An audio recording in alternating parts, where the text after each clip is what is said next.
Hi, Pippa. Thanks for meeting me today. It'd be great if you could introduce yourself and Social Startup Labs. Oh, thanks so much, Isaac. So I am the founder of Social Startup Labs, and essentially we're a capital raising agency that specializes in equity crowdfunding. So we support clients with everything they need to raise awareness around their campaigns. So all the kind of deliverables from email marketing, paid advertising, video scripting and production to offer document creation and the landing page design that sits on the intermediary site. You mentioned offer document. What is an offer document? So the CSF offer document is one of the main components that any client raising through crowdfunding will have to supply. So it's a legal requirement by ASIC, and essentially it outlines everything that a retail investor needs to know to make an informed investment decision. So if you think of like a pitch deck, it's basically like a big pitch deck with all of the legals and financials. It will contain the risks about a company, the use of funds, and it's like a simplified prospectus made accessible for everyday investors that has to be listed on the intermediary site when a campaign is live. How do you decide what goes into an offer document? Like, how is that outlined? So ASIC have really strict guidelines around what has to actually be in that offer document. So you can find ASIC's template, which has a really specific structure. So it has the company's constitution, financials prepared to Australian standards you need to include. Then you've got like your business model, risk disclosures, use of funds, details on the directors and share structure, and the offer terms.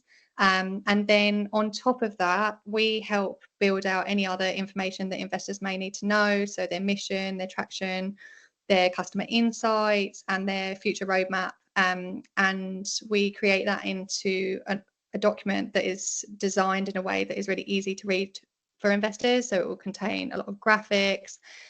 It will contain any kind of information in there that should be able to be easy to digest for an investor to just like flick through and make a decision on, whether they're ready to commit funds. It'd be great to see one of these offer documents. If you could pull one up, it'd be great to kind of run through what that looks like and an offer document that you've done for a previous client. So Box Divvy was one of the campaigns that we worked on in November last year.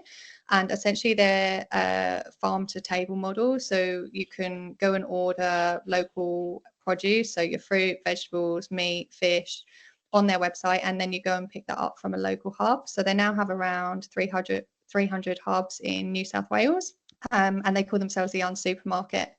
So this is their offer document, and they raised just over 1.1 million in November time.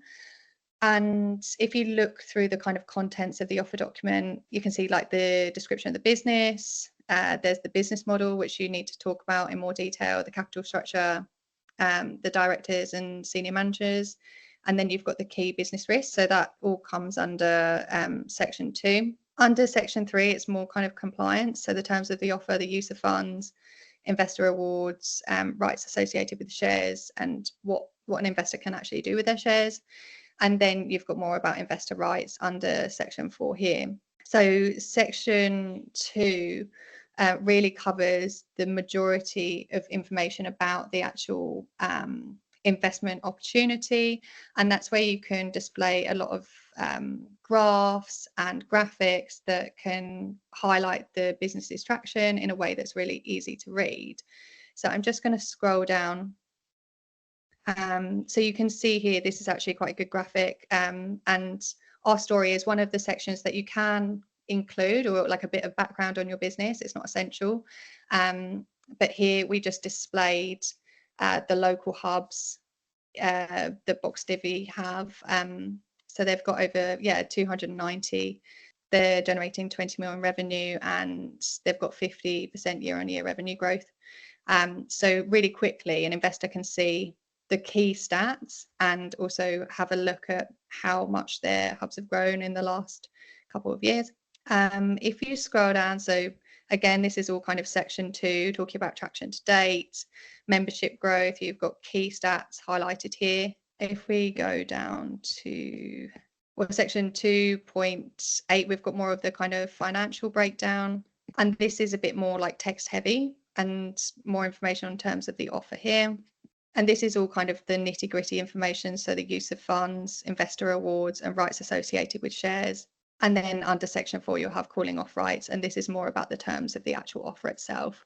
In terms of offer documents, is there a certain area or different pages that you've seen that investors spend most of their time looking at? I would say section 2, like the first couple of pages, you really want to highlight the main stats straight away and convey the problem in the industry and how you're solving that in like really quickly in a digestible format that's easy to read. So you can do that through graphs or imagery and just a few kind of key stats. You just want to keep the text pretty minimal at that point. And then if people are interested in all the nitty-gritty information, they can scroll down the document and read that. Well, thank you for running us through the example and what's included in an offer document and what is an offer document. I guess if we have companies that are watching today, what tips would you give them when they're putting together their offer document? So the main things that I would say is try and keep the information in section 2 relatively concise. Use visual diagrams and graphics to highlight any key growth statistics as well, or any things that may be relevant to your specific industry. I would say try not to like waffle on too much, and don't use ChatGPT to just create the entire document because people will just see straight through it.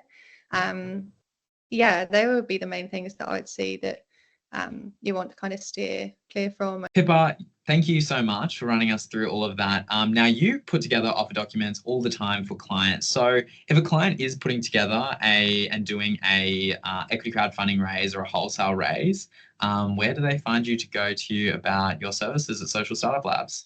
So you can either find us on our website, so it's socialstartuplabs.com, or you can drop me a message on LinkedIn, and we can chat more on there, and then we can book a meeting to discuss any of your kind of campaign needs and objectives and see if we can support you. That's great. And they'll all be linked in this post. So Thanks well, so much, Isaac. Thanks, Pippa.